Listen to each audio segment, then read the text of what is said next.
Engineers Inspector Summary Video. We're here in Boston. We have a fire escape here, diamond plate, that is showing some signs of corrosion. Looks like this was previously repaired, and some of the stuff is going to be maintenance.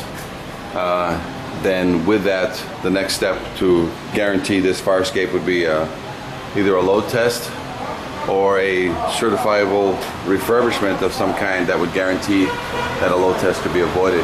But let's take a look at some of the concerns.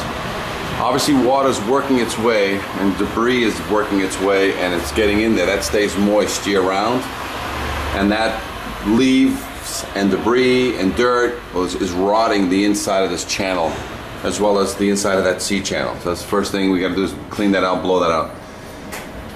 Some of this is just routine maintenance. You got to get in here like a good old boat by the ocean. You got to chip away all that stuff, and then you got to prime it and seal it from this side, but then find out what's going on above it. And usually above it is dirt, sand, and salt from the winters. These rusty tears are an indication of just how much rust is occurring. Now, original connections to the building, so should this connection fail, this staircase is going to come down. So a lot of times when we're dealing with these, and a lot of these are hidden, original, these could be cast iron caps. Load testing is the final step in verifying that the fire escape will hold a load. Otherwise, refurbishing is the concept here.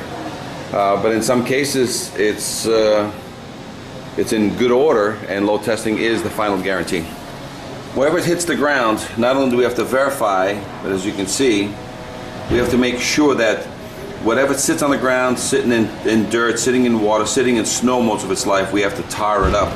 And we like to tar the feet of these things and keep it from people getting dirty, but the main objective is to 4 to 6 inches above grade, get the tar to basically protect these feet. Either that or a rubberization of these feet.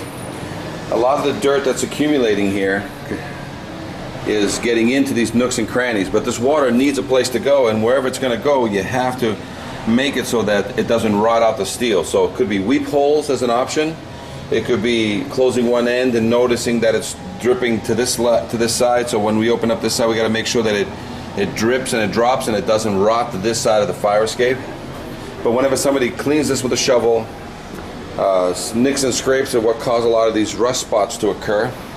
But you got to be able to get the water off of this either through weep holes, but at the same time stop it from collecting dirt and debris and rotting.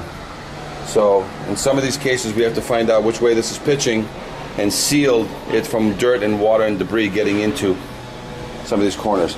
A lot of cast. So the cast iron will be the minor structural. The major structural will be how it's tied in.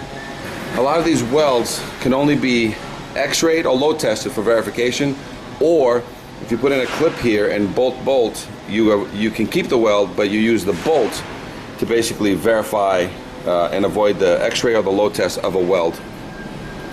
Same thing here. Whenever we get these welded, bolted connections here, you got to seal this up. If you don't seal this up, this is all starting to rust out in here because water's getting in there, and when the water gets in there, nobody really can get in there to paint, so the best thing you can do is seal that from any future moisture getting in there. Up here you're getting some debris in some areas. Now sometimes it's just weakened metal that's letting it get through, but a lot of it is just pure sand, salt that gets thrown in here, and that will just stay moist year round.